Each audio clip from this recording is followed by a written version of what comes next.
Welcome to the my YouTube channel the accounts Wallah. आज मैं आपको पढ़ाने जा रहा हूं आपके 12th क्लास के सीबीएसई की बिल्कुल फर्स्ट चैप्टर, जिसका नाम है not for profit organisation. Accounting for not for profit organisation कहते हैं इसको। शॉर्टकट में या फिर अलग से नाम बताओ तो नॉन प्रॉफिट ऑर्गेनाइजेशन भी कह सकते हैं।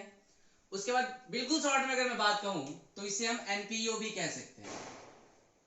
एनपीओ शॉर्ट फॉर्म में। इस चैप्टर में आपको टोटली करना क्या है, सबसे पहले तो ये जान लो कि एनपीओ होता क्या है। एनपीओ एक ऐसा ऑर्गेनाइजेशन है जो कि प्रॉफिट के मोटिव से काम नहीं करता। पहली बार, अच्छा मतलब कोई ऐसा बिजनेस जो कि प्रॉफिट के मोटिव से काम नहीं करता है। ये क्या कर दिया सर आपने तो। हाँ बिल्कुल सही बात है भाई, क्योंकि हम लोग ने जो क्लास 11 में पढ़ा था सोल प्रोप्राइटरशिप या फिर पार्टनरशिप या फिर कंपनी में थोड़ा जाना था तुम लोगों ने, तो ये सभी बिजनेस के ऐसे फॉर्म है जो कि प्रॉफिट करने के पर्पज से किया जाता है, प्रॉफिट कमाने के पर्पज से। लेकिन अगर अभी जो हमको पढ़ाया जा रहा है इस टाइम, जिसका नाम है नॉन प्रॉफिट ऑर्गेनाइजेशन, तो ये सभी एक ऐसी ऑर्गेनाइजेशन है जिनका मेन मोटिव प्रॉफिट अर्निंग नहीं होता। एग्जांपल की बात करूं मैं तो जैसे आप लोगों ने देखा होगा गवर्नमेंट हॉस्पिटल। गवर्नमेंट हॉस्पिटल में क्या होता है, आप वहां पे जाइए और 1-2 रुपए की पर्ची लगाया जाता है और पर्ची लगाने के बाद आपका सारा काम हो जाता है। तो गवर्नमेंट ने क्या किया, क्या वहां पे प्रॉफिट कमा रहे क्या आपके 2 रुपए से? नहीं, प्रॉफिट नहीं कमा। 2 रुपए में क्या प्रॉफिट कमाएगा? लेकिन हाँ, उस 2 रुपए से आपको उसने अपने तरीके से अपने सर्विस दिया। तो यानी कि ये ऐसे ऑर्गेनाइजेशन होते हैं जिनका मेन मोटिव प्रॉफिट अर्निंग नहीं होता, लेकिन बहुत सारे लोगों की यानी कि पब्लिक की या फिर इसके कुछ मेंबर्स होते हैं, उन लोगों की सर्विस किया करना होता है बस। नॉर्मली डिफिनेशन की बात करूं अगर मैं, तो non profit organisation is an organization whose main motive are not to earn profit but to provide service to the public or its member। Actually होता क्या है कि ऐसे ऑर्गेनाइजेशन में कुछ लोग मेंबर बन करके काम करते हैं, मतलब 2-4 लोग मिल करके एक ऑर्गेनाइजेशन तैयार करते हैं और अपने वेलफेयर के लिए या फिर सोसाइटी के वेलफेयर के लिए काम करते हैं। तो इनका जो मेन मोटिव होता है वो प्रॉफिट अर्निंग नहीं होता, केवल और केवल सोसाइटी की या फिर अपने मेंबर्स की सर्विस करना होता है, प्रोवाइड करना होता है। ठीक है, बात करते हैं इसकी एग्जांपल की। जैसे हॉस्पिटल हो गया, तो हॉस्पिटल एक ऐसा ऑर्गेनाइजेशन है जिसका मेन मोटिव प्रॉफिट अर्निंग नहीं होता। दूसरा स्कूल, स्कूल भी एक ऑर्गेनाइजेशन ही है और उस ऑर्गेनाइजेशन का मेन मोटिव प्रॉफिट अर्निंग नहीं होता, बल्कि सोसाइटी को सर्विस प्रोवाइड कराना होता है। उसके बाद ऑर्फनेज, ऑर्फनेज मतलब अनाथ आश्रम। अनाथ आश्रम चलाने वाला या फिर अनाथ आश्रम भी एक तरह से आपका ऑर्गेनाइजेशन ही होता है, और इस ऑर्गेनाइजेशन को हम नॉन प्रॉफिट ऑर्गेनाइजेशन कहते हैं। ध्यान सुन लीजिए, ऑर्फनेज भी एक ऐसा ऑर्गेनाइजेशन है जो कि नॉन प्रॉफिट ऑर्गेनाइजेशन है। वो प्रॉफिट के मोटिव से काम नहीं करता, केवल और केवल उन बच्चों की जो कि अनाथ हैं उनकी सेवा करने के लिए काम करता है। उसके बाद ओल्ड एज होम मतलब कि वृद्धाश्रम। वृद्धाश्रम भी एक तरह से हमारा संगठन ही है, एक ऑर्गेनाइजेशन ही है, और इस ऑर्गेनाइजेशन का मेन मोटिव प्रॉफिट कमाना नहीं होता, सिर्फ वहां पे जितने वृद्ध होते हैं, जितने ओल्ड लोग होते हैं, उनका सर्विस करना होता है। ठीक है, उसके बाद क्या रहता है, मतलब बहुत सारे ऐसी चीजें हो सकते हैं। एक आपको वजह जो भी डिफिनेशन आप लिखते हो अपने एग्जाम में, उस डिफिनेशन के नीचे एक ये स्टार, मेरा वाला जो स्टार है ना, ये जरूर लगा देना। अगर 2 नंबर या 3 नंबर की डिफिनेशन अगर आपको दिया हुआ है आपके क्वेश्चन में, तो अगर ये स्टार लगा देते हो तो कहीं ना कहीं आपको सारा नंबर मिल जाएगा। क्या लिखा हुआ इसमें, NPO are separated, NPO are separate legal entity promoted by individuals और एंटरप्राइज। इसका मतलब ये हुआ कि जो एनपीओ होता है, जिस तरीके से हम लोगों ने बिजनेस में पढ़ा था कि उसका ओनर और बिजनेस दोनों अलग अलग होते हैं, एक दूसरे से सेपरेट होते हैं, बिल्कुल यहां पर भी जो ऑर्गेनाइजेशन होगा उसके ओनर से बिल्कुल सेपरेट होगा। उसके बाद ये प्रमोट किया जाए किसके द्वारा, इंडिविजुअल्स के द्वारा या फिर किसी एंटरप्राइजेस के द्वारा, मतलब ये लोग मिलकर के इसको प्रमोट करते हैं और इसको चलाते हैं।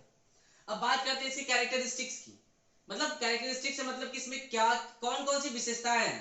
अगर एनपीओ है तो उसके क्या कौन कौन से फीचर्स हैं, तो सबसे पहला फीचर्स सर्विस मोटिव। भाई ऐसे ऑर्गेनाइजेशन का जो मेन मोटिव होता है सर्विस करना होता है, ना कि प्रॉफिट अर्निंग होता है। दूसरा सेपरेट एंटिटी, ये एक दूसरे से बिल्कुल सेपरेट होते हैं, मतलब जो इसको चलाने वाला वो और ऑर्गेनाइजेशन एक दूसरे से अलग होते हैं, सेपरेट होते हैं। उसके बाद मैनेज बाय इलेक्टेड मेंबर, इसको चलाने के लिए ना जो मेंबर्स इसमें होते हैं उन मेंबर्स के द्वारा किसी को सिलेक्ट किया जाता है और वही उस पूरे ऑर्गेनाइजेशन का एक हेड माना जाता है और उसी ऑर्गेनाइजेशन को क्या करते हैं मिलकर वो चलाता है, अपने हिसाब से मैनेज करता है। इसके बाद preparation of account, preparation of accounts का मतलब कि ये जो ऑर्गेनाइजेशन होते हैं ये भी अपना एक अकाउंट मेंटेन करते हैं। अच्छा, अगर ये अकाउंट मेंटेन करते तो कौन कौन सा अकाउंट मेंटेन करते हैं, इसके बारे में टोटली आपको इस चैप्टर में यही बताने वाले हैं, या फिर ये चैप्टर भी आपको यही बताने वाला है, ठीक है। उसके बाद मेन सोर्सेज ऑफ इनकम, इनके जो इनकम होते हैं आपके आसपास, आपके घर के आसपास अगर रामलीला लगा हो या फिर दुर्गा पंडाल, ऐसी चीजें हो गई, तो ये भी एक तरह से नॉन प्रॉफिट ऑर्गेनाइजेशन ही होता है। और इन ऑर्गेनाइजेशन का जो इनकम का मेन सोर्स होता है वो क्या होता है, आप लोग ऐसे समझ सकते हो भाई, उनको कहीं ना कहीं से डोनेशन मिलता रहता है, पहली बात, डोनेशन मतलब दान, और कहीं ना कहीं से उनको सब्सक्रिप्शन मिलता रहता है, सब्सक्रिप्शन मतलब चंदा, ये इनको डेली मिलते रहते हैं। तो इसलिए इनकी जो इनकम का सोर्स होता है ना, मेन सोर्स, ये डोनेशन, सब्सक्रिप्शन, ये दोनों हो जाते हैं। इसके अलावा भी और भी बहुत सारी चीजें हैं, जैसे कि एडमिशन फीस या फिर एंट्री फीस कह सकते हैं इसको। मतलब होता है क्या कि जो हमारा ऑर्गेनाइजेशन है उसमें आने के लिए ना पहले आपको कुछ फीस देना पड़ता है। आप देख लेंगे कहीं भी, तो जब भी कोई किससे ऑडिशन, जैसे हम देखें क्या एंट्री वगैरह होता है, क्रिकेट जब खेला जाता है तो एंट्री जब वहां पे आप खेलने जाओ ना, तो उसमें आपको पहले फीस देना पड़ता है, तब जाकर के आपको इसमें एंट्री मिलता है, तो वही एंट्री फीस होता है। उसके बाद live membership fees, live membership fees का मतलब कुछ ऐसे लोग होते हैं जो कि यहाँ पे ऑर्गेनाइजेशन में आने के बाद ये कहते हैं कि अब हमको इस ऑर्गेनाइजेशन को छोड़ करके कहीं नहीं जाना है। तो ऐसे लोग जब आते हैं यहाँ पे तो कहीं ना कहीं थोड़ा बड़ा अमाउंट भी देते हैं, और उस टाइम जो फीस दिया जाता है, मतलब पूरे लाइफ रहने के लिए जो फीस दिया जाता है वो लाइफ मेंबरशिप फीस कहलाता है। तो मैं हट जा रहा हूँ, सबसे पहले आप इतने का स्क्रीनशॉट ले लीजिए, क्योंकि इसके आगे मेरे पास स्पेस कम है, तो पहले मैं इतना करा दूं, फिर मैं बता रहा हूँ क्या होता है। करते हैं इनके फाइनेंशियल स्टेटमेंट की।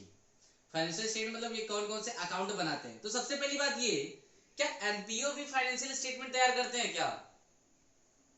हाँ भाई करते हैं, बिल्कुल करते हैं। अब अपने सोचिए, अच्छा कि कुछ लोग इसके मेंबर्स होते हैं, और मेंबर्स छोड़ करके बाहर के जो लोग होते हैं वो भी, इनको हमेशा समय समय पर डोनेशन, सब्सक्रिप्शन या फिर एडमिशन फीस या फिर अलग से लाइफ मेंबरशिप फीस ये मिल जाता है, और फिर ये इन पैसे को अलग अलग तरीके से खर्च भी करते हैं। होता है ऐसा भाई, अगर एक रामलीला समिति है तो उसके पास कहीं ना कहीं सब्सक्रिप्शन के माध्यम से, डोनेशन के माध्यम से, लाइफ मेंबरशिप फीस के माध्यम से, और उसके बाद एडमिशन फीस के माध्यम से हमेशा पैसे आते रहते हैं। तो क्या अगर वो पैसे आ रहे हैं उसके पास, तो उसमें तो पैसे सिर्फ रखा ही रहेगा क्या? नहीं, उसको खर्च भी तो किया जाता है ना। अब पैसे आ रहे हैं और पैसे जा रहे हैं, मतलब आ भी रहा है और खर्च भी हो रहा है। तो अगर इसे हम कहीं पे दिखाएंगे नहीं, कहीं पे लिखे नहीं रहेंगे, तो अगर कोई आता है बाय द वे, कोई बड़े साहब आ गए या फिर मेंबर्स ही कोई, वो जानना चाहता है कि भाई आपके पास जो जितना पैसा आया इस बार वो, और आपने जितना पैसा खर्च किया वो मुझे दिखाइए कि आपने कहाँ पे खर्च किया और कहाँ से पैसे आए, तो क्या जवाब दोगे? तो कहीं ना कहीं उन चीजों को पहले हम लिख लेते हैं। और लिखने के लिए हम क्या करते हैं, एक ना आप लोगों ने जो पढ़ा हुआ क्लास 11th में कैश बुक, नॉर्मली अगर कैश वाली चीजें होती है तो हमेशा क्या किया जाता है कि कैश बुक में रिकॉर्ड किया जाता है हमेशा। फिर उसके बाद एक लास्ट टाइम जब आता है तो कैश बुक में आपने अगर 10 बार सब्सक्रिप्शन मिला है, सब्सक्रिप्शन आपको अगर 10 बार मिला है, तो हम क्या करते हैं कि 10 को टोटल कर लेते हैं पहले तो, और टोटल करने के बाद यानी कि हम क्या करते हैं, जो कैश बुक होता है ना, कैश बुक में जितने भी कैश और ट्रांजेक्शन होते हैं वो रिकॉर्ड किए हुए होते हैं पहले से। तो सब्सक्रिप्शन मिला होता है कैश में, उसको रिकॉर्ड किया जाता है, डोनेशन या फिर अदर जो भी चीजें कैश में मिली होती है उनको पहले हम रिकॉर्ड कर लिए होते हैं।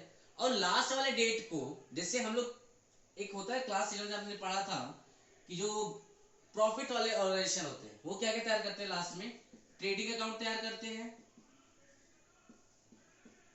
प्रॉफिट लॉस अकाउंट तैयार करते हैं, और उसके बाद बैलेंस शीट तैयार करते हैं। तो उनका तो मेन मोटिव होता है कि प्रॉफिट अर्निंग का, यानी कि वो ट्रेड करते हैं उसके बाद प्रॉफिट अपना कमाते हैं, तो इसलिए वो ट्रेडिंग अकाउंट तैयार करते हैं, और उसके बाद प्रॉफिट लॉस अकाउंट तैयार करते हैं। लेकिन इन ऑर्गेनाइजेशन का मेन मोटिव तो प्रॉफिट अर्निंग नहीं होता, इसलिए ये क्या करते हैं ना कि ट्रेडिंग अकाउंट नहीं तैयार करते और ना ही प्रॉफिट लॉस अकाउंट तैयार करते हैं, क्योंकि लाभ तो कमाते नहीं है भाई, ये तो सिर्फ सर्विस करते हैं। तो इसके लिए ये कैश बुक का एक समरी निकालते हैं, और उस समरी में से अगर सब्सक्रिप्शन 10 बार मिला हुआ होगा तो एक बार सिर्फ टोटल अमाउंट निकाल करके दिखा देंगे और लिख देंगे सब्सक्रिप्शन जितना दिया हो गया होगा। तो उसको दिखाने के लिए किया क्या जाता है, आपको बता दूं, उस सब्सक्रिप्शन को दिखाया जाता है जितना आपने रिसीव किया हुआ है, एक अकाउंट बनाया जाता है जिसे हम रिसिप्ट एंड पेमेंट अकाउंट कहते हैं। आपने जो भी चीजें रिसीव की हुई है कैश में, और जो भी चीजें आपने पेमेंट किया हुआ है कैश में, उसको दिखाने के लिए एक अकाउंट बनाया जाएगा जिसे हम कहते हैं रिसिप्ट एंड पेमेंट अकाउंट। आई बात समझे? अब रिसिप्ट एंड पेमेंट अकाउंट में सिर्फ कैश वाली बातें होती है, ये जान लीजिएगा।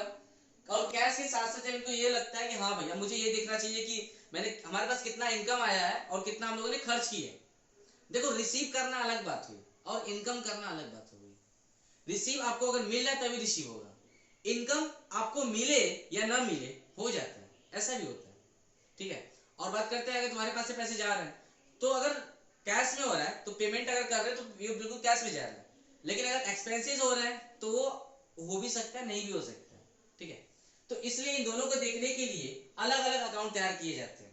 जैसे प्रॉफिट और लॉस में ट्रेडिंग अकाउंट के बाद प्रॉफिट लॉस अकाउंट तैयार किया जाता है, वैसे ही नॉन प्रॉफिट ऑर्गेनाइजेशन में रिसिप्ट एंड पेमेंट अकाउंट तैयार करने के बाद एक अलग से इनकम एंड एक्सपेंडिचर अकाउंट बनाया जाता है, जिसके माध्यम से ये दिखाया जाता है कि हाँ भाई क्या हमारा जो बिजनेस है उसमें इनकम सही से हो पा रहा है कि नहीं, या फिर हम भाई इनकम उतना करेंगे कि हमारा एक्सपेंसेस भी उतने में हो जाए। ऐसा नहीं कि इनकम मेरा कम हो रहा है और एक्सपेंसेस ज्यादा हो रहा है तो मेरा बिजनेस या फिर मेरा वो ऑर्गेनाइजेशन नहीं चल सकता। ठीक है, तो इसलिए इस पर्पस से बनाते हैं क्या, इनकम एंड एक्सपेंडिचर अकाउंट। और उसके बाद लास्ट में जैसे कि आप लोगों ने प्रॉफिट वाले ऑर्गेनाइजेशन में देखा था, अभी पढ़ा था कि जो बैलेंस शीट होता है कैसे तैयार किया जाता है, बिल्कुल वैसे ही यहाँ पर भी एक बैलेंस शीट तैयार किया जाएगा। हाँ थोड़ा सा अलग होता है वो, बिल्कुल आप लोग देख लेंगे तो क्लियर हो जाएगी चीजें। ठीक है, अब बात करते हैं रिसीट एंड पेमेंट अकाउंट के बारे में कि क्या होता है, बिल्कुल फुल्ली डिटेल। तो आप लोग अगर ये लिखना हो तो आप लोग 3 शॉर्ट में लीजिए इतना, फिर इसके बाद में आगे आपको बताऊं। तो सबसे पहले स्टार्ट करते हैं रिसीट एंड पेमेंट अकाउंट कि रिसीट एंड पेमेंट अकाउंट क्या होता है, इसके फीचर्स क्या होते हैं।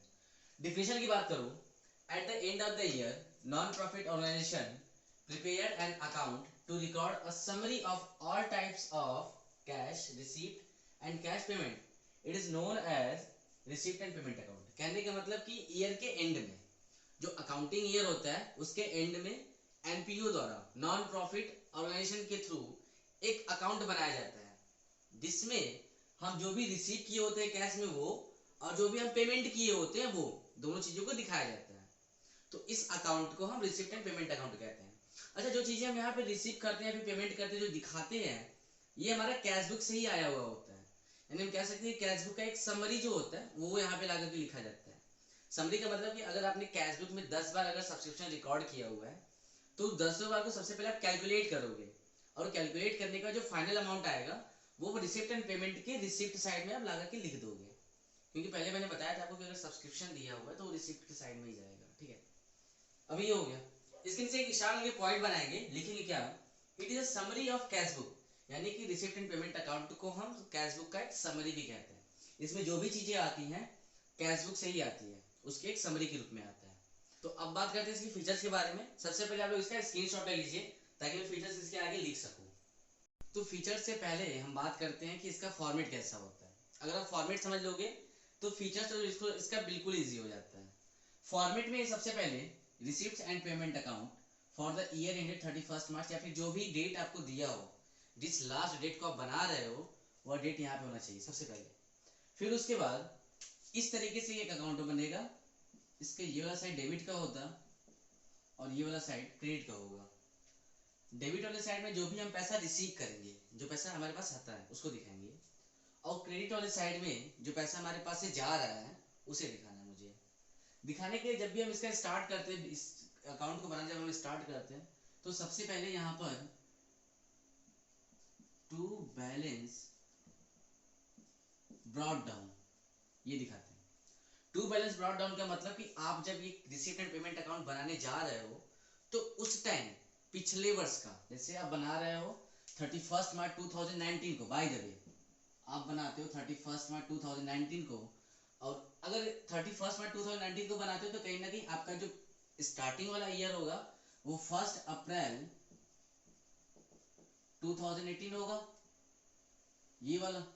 तो आपके पास अगर 31 मार्च 2018 को अगर कोई पैसा बचा हुआ है, कुछ पिछले साल का मतलब, जो पैसा आपके पास 31 मार्च, जो पैसा आपके पास 31 मार्च 2018 का बचा हुआ है, सबसे पहले उससे हम यहाँ पे दिखाते हैं टू बैलेंस बीडी करके, यानी कि हमको पैसा लेने से पहले हमारे पास पैसे कुछ पहले से थे, टू बैलेंस बीडी करके दिखा देंगे, अमाउंट यहाँ पे आ जाएगा।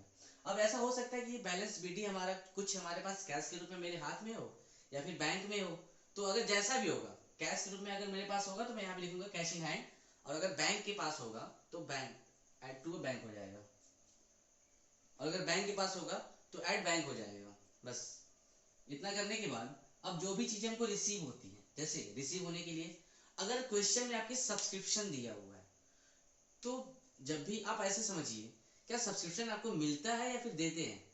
एक नॉन प्रॉफिट ऑर्गेनाइजेशन है, तो क्या वह ऑर्गेनाइजेशन आपको सब्सक्रिप्शन देता है या फिर आप उसको सब्सक्रिप्शन देते हैं? नहीं भाई, जो ऑर्गेनाइजेशन हमारे पास है हम उसको सब्सक्रिप्शन देते हैं, तो उसके लिए रिसीव हुआ, मतलब अगर वो पैसा रिसीव कर रहा है तो रिसीव के साइड में आ जाता है, तो इधर आ जाएगा टू लगा करके सब्सक्रिप्शन।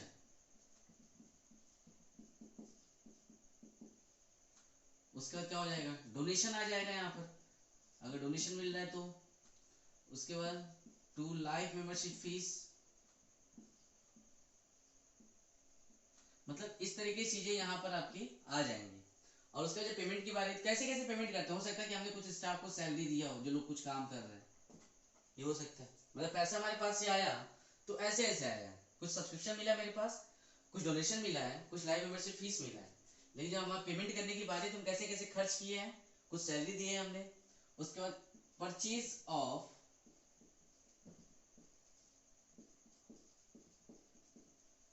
स्पोर्ट्स मटेरियल, हो सकता है कि हम लोगों ने कुछ स्पोर्ट्स मटेरियल खरीदे हो, इसके थ्रू हमारे पास से पैसा गया है, या फिर हमने कुछ रेंट पे किए हो, ये हो सकता है, या फिर पोस्टेज का हमने दिया हो, कुछ लाइट का कुछ खर्च हुआ हो, तो ये इस तरीके से खर्च होते हैं। और खर्च होने के बाद हम लोग क्या करते हैं, जब ये फॉर्मेट, मतलब एक आपका रिसीप्ट पेमेंट अकाउंट का फॉर्मेट की तरह बिल्कुल है, जो भी आपने रिसीव किया इस साइड दिखा देंगे, जो भी आपने पेमेंट किया ये इस साइड दिखा देंगे। फिर उसके बाद दोनों साइड का आपको अमाउंट कैलकुलेट करना पड़ता है, तो इस साइड का अमाउंट कैलकुलेट करो, फिर इस साइड का अमाउंट कैलकुलेट करो, दोनों में से जिस साइड का अमाउंट ज्यादा आएगा उसे दोनों साइड दिखाया जाता है। उसके बाद जिस साइड का अमाउंट कम होता है उस साइड का बड़े वाले से घटा दिया जाता है। फॉर एग्जाम्पल में रिसिप्ट के साइड में अमाउंट मेरा आया 20,000 रुपए, मैंने कैलकुलेट कर लिया इसको, तो टोटल अमाउंट आ गया मेरा 20,000। और पेमेंट की साइड की बात करो तो इस साइड का मैंने टोटल किया तो आया 10,000 रुपए। अब मुझे क्या करना होता है, क्योंकि ये 20,000 में बड़ा अमाउंट है, इसलिए मैं क्या करूंगा, इसका दोनों साइड दिखाऊंगा, इस साइड भी और इस साइड भी। ये बात समझ आ रही है? पहले तो इस साइड का है मेरा 20,000, इस साइड का है 10,000 रुपए। अब क्या होगा, 20,000 में से मैं 10,000 घटा दूंगा, तो वो इसका मतलब ये हुआ कि मैंने 20,000 रुपये रिसीव किया था और 10,000 मैंने खर्च किया, तो बाद में जो 20,000 में से 10,000 आप घटा दोगे, जो आंसर बचेगा, तो इसका मतलब ये हुआ कि आपके पास उतने कैश अवेलेबल हैं इस टाइम। तो यहाँ पे हम लिख देंगे, यहाँ पे बाई बैलेंस CD, ये क्लोजिंग बैलेंस हमारा आ जाएगा, मे बी कि आपके हैंड में हो या फिर बैंक में भी हो सकता है, दोनों चीजें हो सकती है, ठीक है। तो इस तरीके से आपका ये पूरे फॉर्मेट हो गया है। आप जब भी क्वेश्चन सॉल्व करोगे तो इसी तरीके से करना है आपको। अब इस फॉर्मेट को समझने के बाद आप देखेंगे तो फीचर्स बिल्कुल इजी हो जाएगा। जैसे सबसे पहली बात कि यहाँ पे रिसिप्ट वाला जो साइड है वो डेबिट की साइड में है, और पेमेंट वाली साइड क्रेडिट साइड में जा रहा है। यानी कि अगर आप कुछ, आपके पास यदि आ रही चीजें तो उसको डेबिट करना है, और आपके पास अगर कोई चीजें जा रही हैं तो उसको क्रेडिट करना है। इसका मतलब ये हुआ कि debit what comes in and credit what goes out. तो क्या आप लोगों ने ऐसा कोई रूल पढ़ा हुआ है क्या? पहले तो ऐसा कभी भी जर्नल में पढ़ा है? हाँ बिल्कुल पढ़ा है सर, हम लोगों ने जर्नल के एक रूल पढ़े थे, और उस रूल में जो रियल अकाउंट का रूल होता है, debit what comes in and credit what goes out, तो ऐसे ही होता है यहाँ पर भी। देखिए, debit what comes in and credit what goes out, तो इसका मतलब ये हो कि ये रियल अकाउंट के नेचर का है। तो सबसे पहले जो इसकी फीचर्स बन जाएगी वो ये हो जाएगा, it is a real account. Clear है? अब इसका दूसरी बात, it records only cash transaction, ये सिर्फ कैश में ट्रांजेक्शन रिकॉर्ड करता है, ये हमेशा जान लीजिए, क्योंकि रिसिप्ट एंड पेमेंट अकाउंट सिर्फ कैश में ही डील करता है। ऐसा नहीं कह सकते कि हम मैक्रो बेसिस पे काम करता है या फिर अलग से आपने पेमेंट नहीं किया फिर भी उसका रिकॉर्ड कर लोगे, नहीं हो सकता ऐसा। सिर्फ और सिर्फ कैश वाली ही बातें होंगी, कैश के अलावा कोई बातें नहीं कर सकते हम।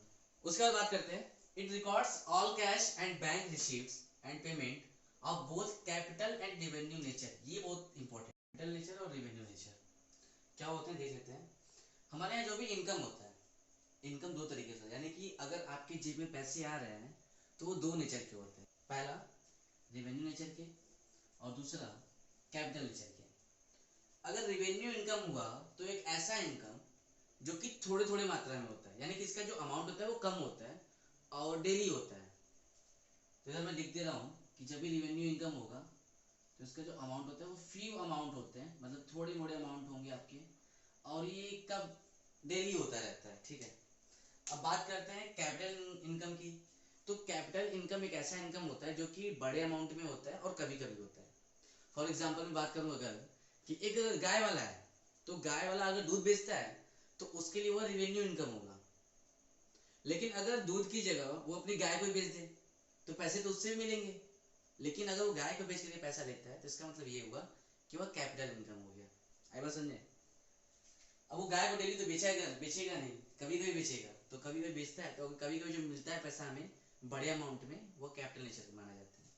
अब इस तरीके से खर्च की बात करें अगर हम, तो खर्च भी दो तरीके के होते हैं। एक तो रेवेन्यू वाले खर्च जो कि डेली होते रहते हैं और इनका अमाउंट कम होता है, और दूसरा ऐसे खर्च जो कि कैपिटल नेचर के होते हैं।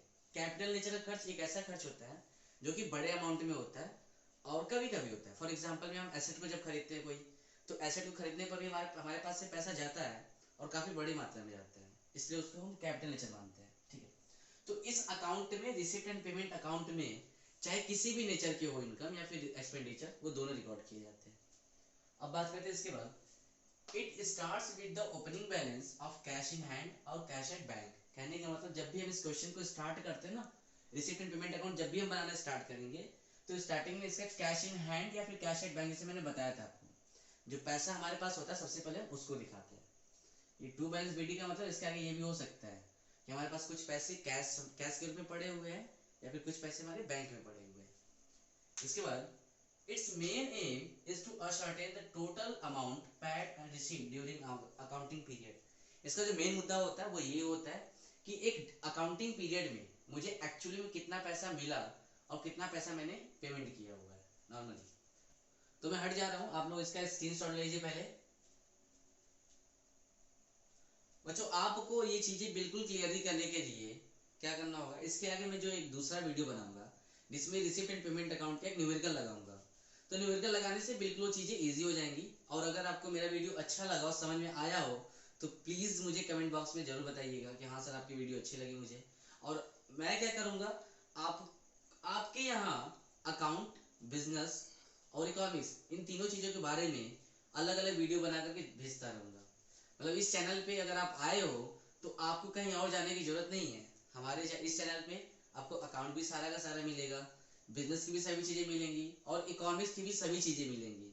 अगर आप चाहते हो कि हाँ मुझे ये पढ़ना चाहिए तो प्लीज हमारे इस चैनल को सब्सक्राइब कर लीजिएगा और शेयर कीजिएगा। आज के लिए थैंक यू।